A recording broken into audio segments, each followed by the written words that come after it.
How to make chicken cordon bleu meatballs. First things first, cook your bacon, or in my case turkey bacon, and according to package directions until nice and crisp.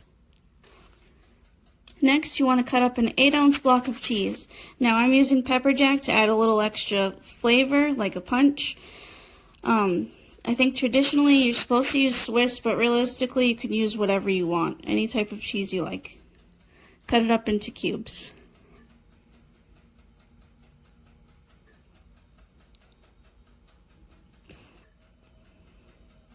Get in there. Roughly this size should be perfectly fine. It's okay if they're not all exactly the same size, but try to get them as close as possible. Put them on a plate.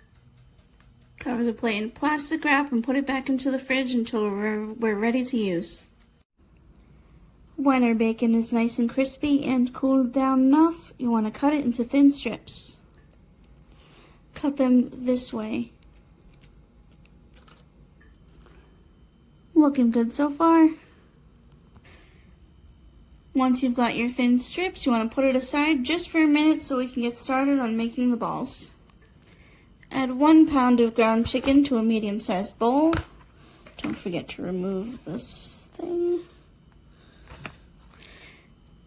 Add onion powder to taste. Add garlic powder to taste. Add salt to taste. Add pepper to taste. Add 1 egg. Add 2/3 of a cup of breadcrumbs. That's 1. That's 2. And frankly, you do not need to use panko. You can use any kind of breadcrumbs. This is just what we have. You can use regular breadcrumbs as well if you prefer. Add your diced bacon. And mix well to combine. When your mixture is well mixed, you're going to grab a cookie sheet, cover it with tin foil, and spray it with some cooking spray. Grab your cheese out of the fridge and grab yourself about a golf ball sized piece of chicken and form it into a disc like this. Put a piece of cheese in the center of your chicken disc and form it around the cheese to form a ball. Once you've got your ball and the cheese is fully covered, put it onto your greased cookie sheet. Continue with all chicken and cheese. Get in there. Once you got all your chicken balls formed, you're going to bake these off at 350 degrees for about 10 to 12 minutes, flipping them over halfway through baking. Now on to our brown rice pilaf. Gonna cook this according to package directions. 2 cups of water, 1, 2, some butter, put it on to boil, carefully flip all your meatballs,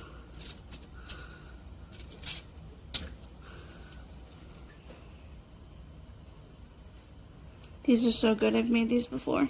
Highly recommend. Add your rice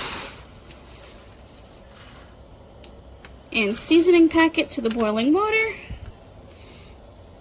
Give it a nice stir until everything's combined. Don't burn yourself because the flame is too high. Bring it back up to a boil. Turn this down to a simmer and cook for 32 to 37 minutes. Damn, you better be worth it. Now when you take these out of the oven, let them rest for a minute and enjoy. You can eat them like this, or I can also highly recommend having these as meatball subs, like with a red sauce. You can also have these with like spaghetti and meatballs. Pretty much anything you can do with regular meatballs, you can do with these, and it is so good. I definitely recommend. Tonight we're just going to eat them like this, but even plain, I'm telling you guys, these are so good.